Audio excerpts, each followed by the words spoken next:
Ito nga pala yung pagbili namin ng car seat ni baby. Bibili kami ng car seat. Ba't mo kami sinama dito?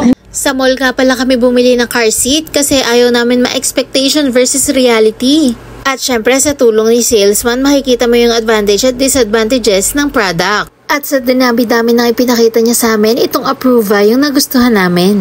Yung feels niya ay comfortable si baby, ISOFIX na at budget friendly pa.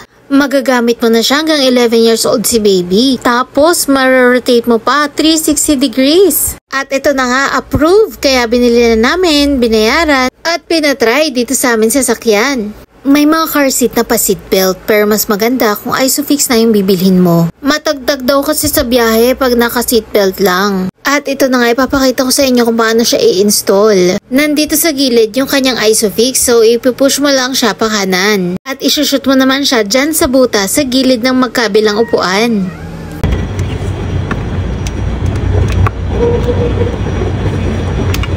Yun.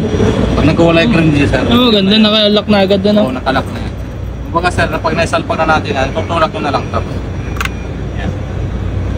Ito na, sir. So, pag tatanggalin, ito na lang Pag tatanggalin, sir, pipisilin. pindutin nyo lang yan.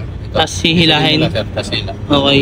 Pag newborn daw, dapat nakatalikod. Gamit na gamit ni baby to at magsi 6 months na siya, wala kami naging problema.